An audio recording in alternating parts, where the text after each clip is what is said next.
welcome to week 4 of the project Destiny.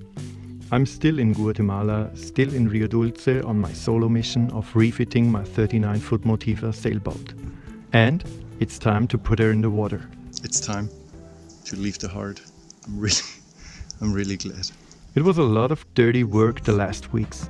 I was crawling in the bilge for days, following a million cables and wires back and forth through the ship, checked all the systems on the hull and got Destiny ready for the water. The evil rust holes in the ship got closed with a patch of steel by a local welder, and now she seems to be ready for step 2.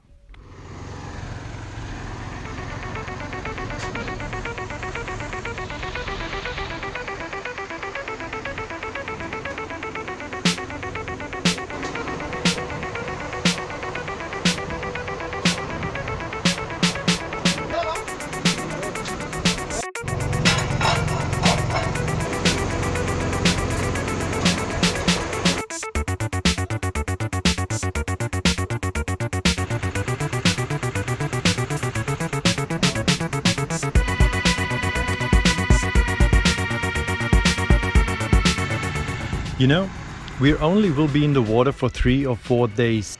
After that, Destiny will get back on land in the next boatyard, only 3 miles up the river to get a complete hull maintenance. These few days in the water are perfect for a little check. Besides, I'm looking so forward to be afloat again, even if it's only for a few days. Almost there. We are launching the boat. First time in the water. Destiny is calling. That's true. Here comes the important question. Will Destiny be waterproof? Or will she sink down to the bottom of the sea right in the harbor? I hope she swims. Dude, you would ruin everyone. Huh? Yeah, time to check. I ruined what? Imagine if your boat sunk right here. I ruined the marina, me, everything. Everyone would be so pissed. It would probably take a couple days to get it out of there. Definitely, it's a major task to get it out again. You know, this question is not so stupid as it sounds at first time. Destiny spent about 1 year on land in a tropical country with a lot of rain and humid. This is the worst case scenario for a steel boat, but best conditions for corrosion. And on the slipway, you don't have much time to decide whether you take her back in the water or back out again. Alright, I'll be ready to abandon ship. And she was waterproof, at least for what I could see now. Thumbs up, put us in. The engine is running the first time. It was starting very easy. Oh my god, there's so much dirt on the camera. At first I had the problem that the house battery was charging on 15.6 volts, which is way too much. Now it's charging 13.9. This is brilliant. The mistake I made, because I have this Sterling power regulator, whatever, always connect the Sterling power regulator directly to the plus of the battery you want it to charge. That's very good. And I love that the engine is running. Something was beeping. Oh yeah, and the depth sounder is doing nothing. Activate the lock. Nothing's happening. I hate it. Next thing to find out. And look at this. We are afloat. Pretty nice. This is a total different feeling. The world is a better place now. Look at this. The next days were hilarious. To feel the majestic movement of my beautiful ship in the water, listening to the sound of the wind and the waves playing around Destiny. The first hours I was only sitting on deck to watch her, feel her and hear her getting back to life.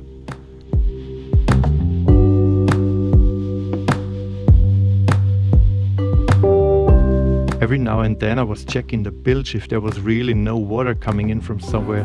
Everything looked really good.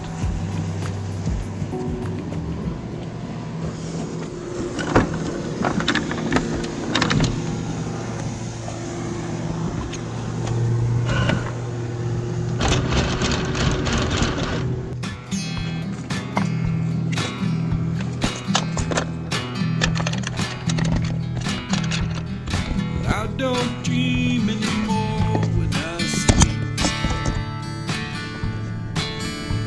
Because Destiny and I got used to each other the next days. I understood every sound or noise and got familiar with the slow and majestic movements of her. It was the time when I didn't have to search for the light switches in the dark anymore, you know what I mean? Like this I spent about 3 or 4 days swinging on anchor, moving with the elements.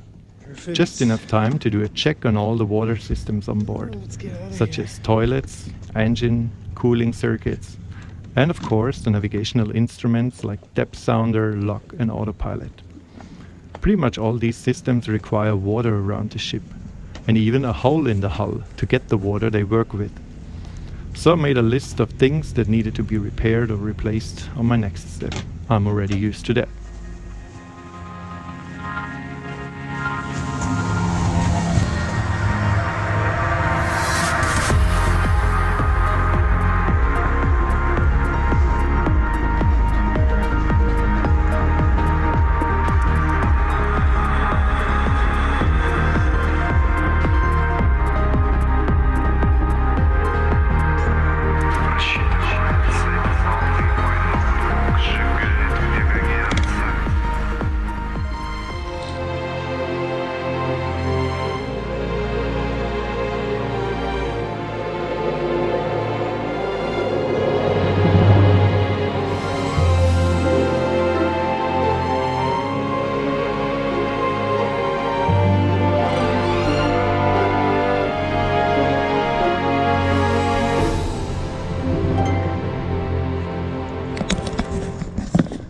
So I'm going under the bridge now and anchor in front of the Abel wharf. Tomorrow I'm gonna have the crane date. I think to change places is good. I'm anchored in front of the gas station, so there's a lot of traffic going on. Destiny is pretty stable in the water, so she doesn't care much about all the passing boats and the waves, but it's annoying, you know. It's like living next to the road, like a very busy road, and I don't like it so much. So I hope that it will be a little bit more quiet on the other side of the bridge.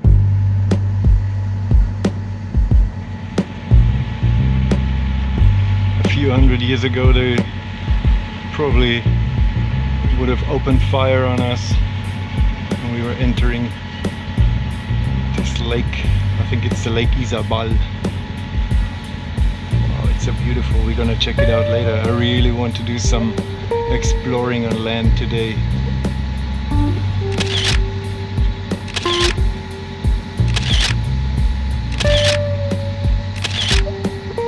And this lake, until the very end, it's 25 nautical miles, so about 45 kilometers. It's everywhere. 4.5 meters something. It's like 12 feet. We have a draft of 7.2 feet. Here we are. This is the Abel Wharf, and this is a beautiful place here right next to the castle. I like it. It's 6.40 meters. We're gonna drop anchor here.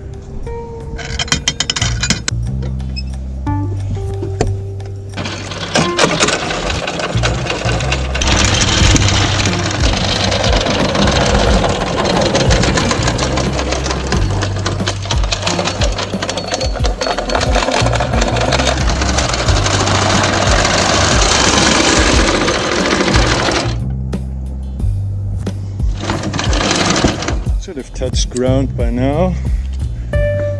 Let's go in reverse and dig it in. Very right. She's going very slowly, 13 tons. Takes a while until it's moving, huh? Alright, that's it. I think I don't have marks on my chain, I guess.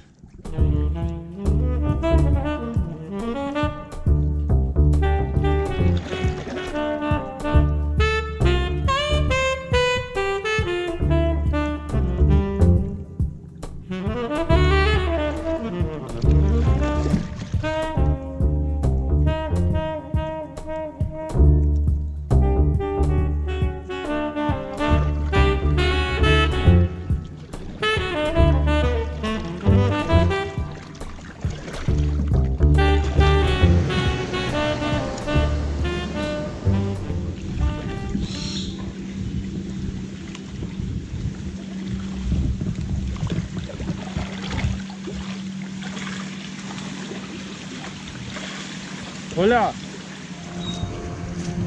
Hola, buen día. ¿Es eso la camina dirección a Castillo?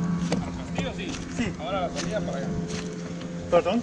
La salida para la aldea allá. Ajá. Y para San Felipe. ¿Es posible to walk around here? Huh? Sí. Sí, es posible. Muchas gracias. De nada. This is the thing with my Spanish. I can ask for a lot of things, but understanding what a person says is another thing. At least I found out that it was okay to step on land here and that it was possible to walk to the castle from here. Also, I found out that the path goes in a circle, passing the castle and the other thing I did not understand. Later I found out that this is a park belonging to the castle, and the guard told me about the exit to the village. It's pretty cool. They have the names of every trees and plants in front of them, and so you can know what it is. Pretty interesting. I just cannot remember any of them, I think.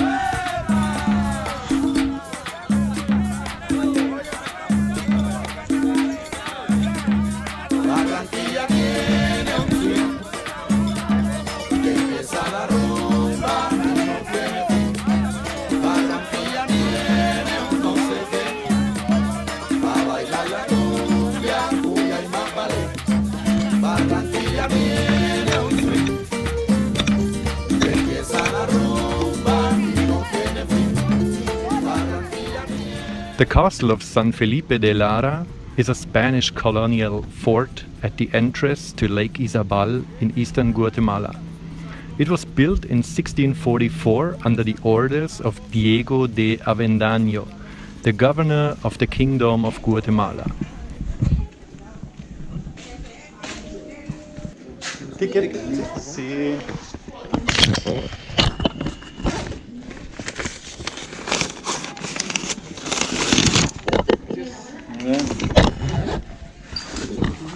¿Solo? Sí.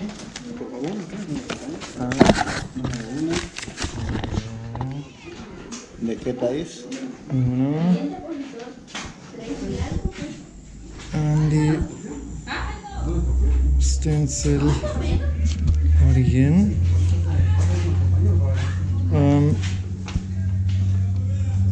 Alemania. Bueno. ¿Habla español? Un poco. Con la cabeza. Gracias.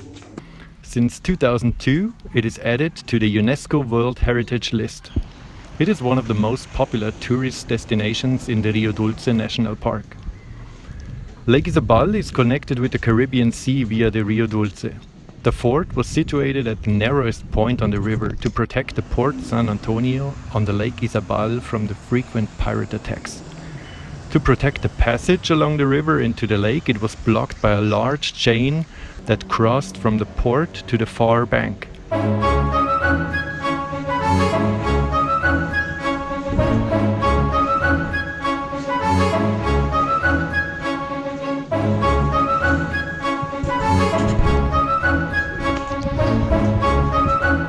The Castillo de San Felipe was used by the Spanish for several centuries. In that time, it was destroyed by several pirate attacks.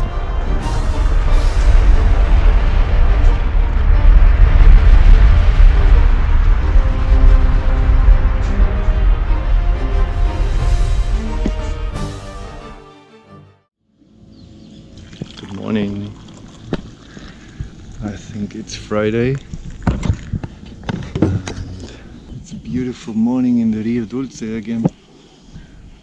We are right now in front of the Abel Wharf.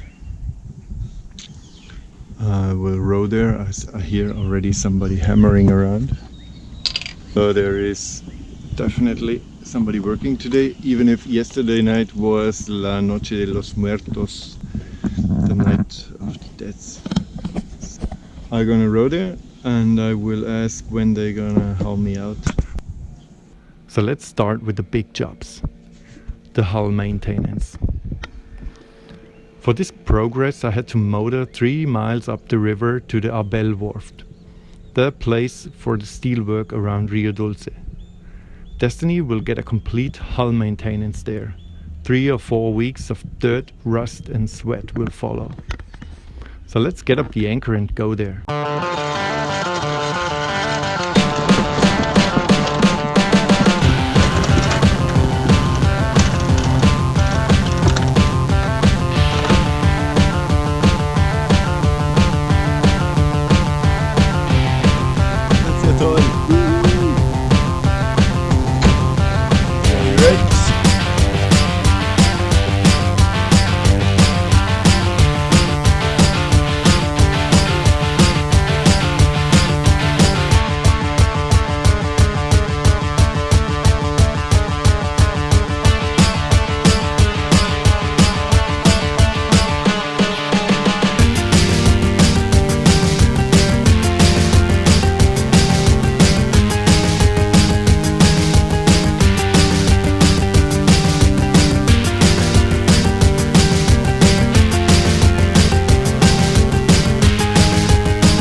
You remember this spot?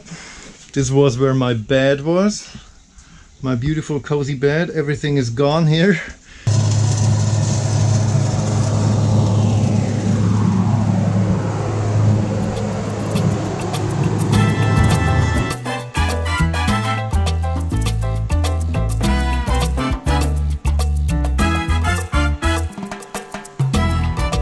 Thank you so much for all of you supporting me living my dream.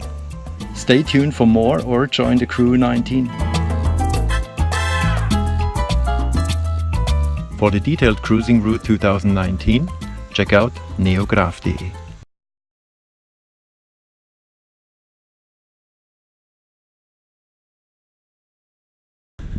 We're on anchor. Woohoo. And for a ship afloat in the water, what is necessary? That's right, a flag. And we're on the German flag. So let's put this thing on our back.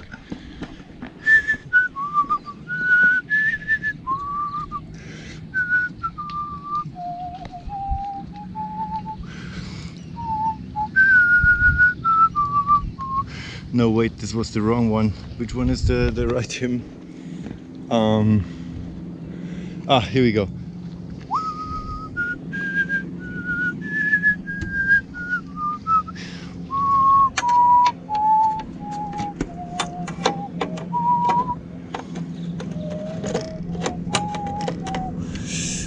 It's not fitting.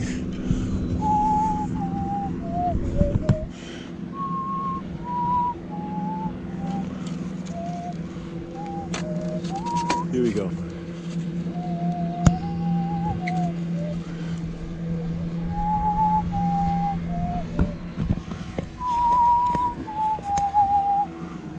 Much better. Oh, shit. Okay, I will renew it. There is not much more left. It's not on purpose.